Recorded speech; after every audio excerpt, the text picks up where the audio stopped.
that we shouldn't take any action that could put anybody in any danger. Look, Harold, no one's going to tell me what to do. I want to make a difference. And I say we should go for it. And I say that anybody that's with me, we settle on a plan. And we settle on it now. I agree with Rush. Better than sitting around here doing nothing.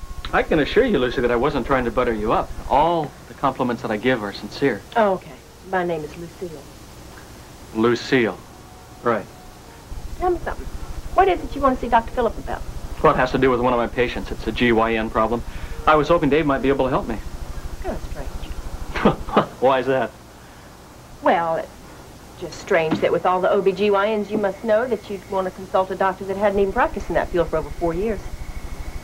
I know. You just happen to be in the neighborhood, right? I get the feeling that you don't like me. Well, nobody said you were stupid. Now, why is that, Lucille? Thank you. Now, what is there about me that you don't like? Oh, you don't want me to answer? Oh, yes, I do, and I want you to please be candid. Well, remember you asked for it. Okay. Okay, Dr. Graham. Well, I guess my objections with you are really more with the kind of medicine you practice than with you personally. But I still don't think you should have offered Dr. Martin that ski trip. I thought Ben wanted to go. What's wrong with having a little fun? Nothing. But Mrs. Martin didn't want to go. Didn't you know her mother had been kidnapped? Oh, yes. Well, now that you mention it. Well, your offer caused a lot of unnecessary problems between Dr. and Ms. Martin. And that was not the first time. You're referring to the car repair? Believe it or not, Lucille, usually when I offer to help a friend, I get some kind of appreciation. Now, with Ben and Lori, all I seem to get are accusations that I'm causing trouble. Well, maybe it seems that way. But my problems are with your practice. All right, then what do you have against plastic surgery? Nothing. It's just where you practice. Oh. The Bedford Institute. Okay, now what do you have against Bedford?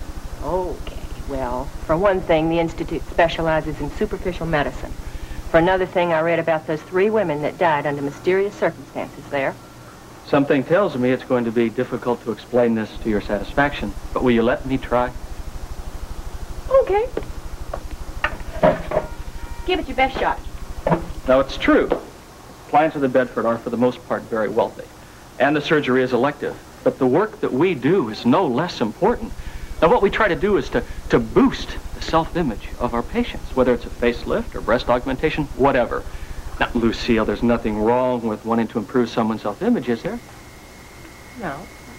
Guess not. Yeah, I consider myself the surgical equivalent of a psychiatrist. You know, and psychiatry used to be frowned upon, too. Yes, that's true. And frankly, Lucille, well, I'm a little surprised at you.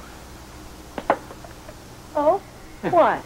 Because you are a professional, but you seem to be resisting all the advances that we've made in plastic surgery. Now, why is that? Why is it that advances in medicine are always met with such resistance from both inside and outside the profession? Yeah. Okay. What you're saying makes a lot of sense. And I probably haven't given your specialty enough thought. And I do want to hear more about it. But what about those 3 mysterious deaths? Ah, yes, those 3 deaths. You know, Ben questioned me about that, too. And I'm going to ask you the same question that I asked him. How many of the clinic's patients have died in the last 6 months? That's your point. Nobody makes a big deal of that because they were poor. Yeah, but what about the circumstances? Those 3 suicides were consistent with the psychological profiles of the women involved. Now, that is a fact that the media has conveniently ignored. Now, Lucille, I don't want to minimize their deaths. All I want is for the facts to be known. Okay. You certainly can be persuasive. Does that mean that you're starting to change your opinion of me? I'm working on it. Tell me something. Have you ever fixed anybody that's famous, like movie stars or TV stars? Well, as a matter of fact, I've done quite a few. Let's Really? see. Well, I guess I can tell you, but you have to remember that this is confidential. Of course. Who've you done? Well, let's see. There's Margot Chadwick, Loretta Simone, Connie Fontaine. Connie Fontaine? Yes. What'd you do to her? See, I've done 2 facelifts, and I've, well, taken assorted tucks in other parts of her body.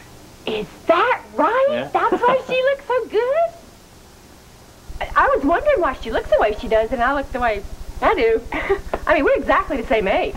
Really? Yeah. Tell me something. Do facelifts work on just average people? Oh, absolutely.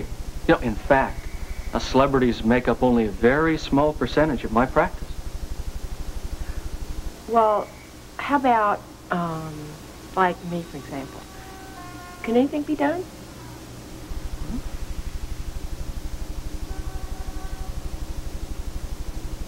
Okay, we're all set then, right? Russ, Jeremy, Gene, and I are going to the revival. Yeah. I wish you'd reconsider. Wait a minute, Dave. I'm afraid we've already made up our minds. Well, then I'd like to talk to you privately about that. Wait. Now, Carla, it's important that I be there, and you're just going to have to understand that. Fine, then it's important for me to be there, too. No, I agree with what you said earlier. I think you should stay here. If you're going, I'm going. And at the very least, if you do something I don't like, I'll sit on you. And at the most, if push comes to shove, that princess will be no match for me, okay? You're right. We should talk about this in private. Good. The fact that I'm going, too. No, you're not.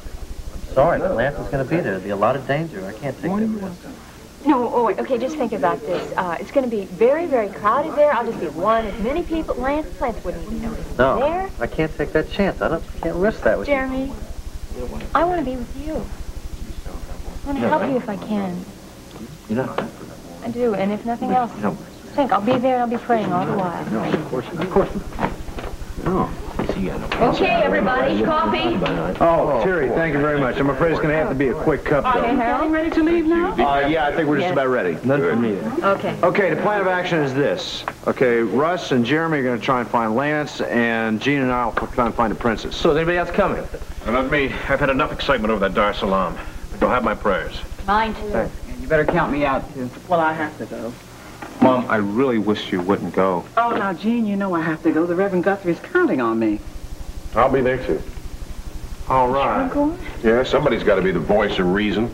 Well, I'm going to regret this. thanks, Harold. I think we're just about ready now, aren't we? Just one more suggestion. What? What's that? Why don't you get a couple of your plainclothes friends off duty to join us down there? I'd feel a whole lot better with a couple of more professionals. That's a good beside you. idea. I like that. All right, fine. There's still a couple of guys down there who owe me some favors, and I can get them down, be down there unofficially. Terry, can I use the phone? Sure, go ahead. Okay, thanks. Excuse me, John. Good idea. I don't think it's a good idea for Miriam and Carla to go there. I don't like the idea. I think the situation that Miriam's been through, it's really not a very good thing. Look, I can't force Miriam not to go. I don't have the authority. Besides the fact the revival is an open public place. I tell you what I will do, though. I'll make sure she gets a lot of protection, all right? All right. You two seem to be getting pretty serious with each other. What? Miriam and me? Yeah. Oh, no, serious is the right word. All right, then call it chemistry. I can see it.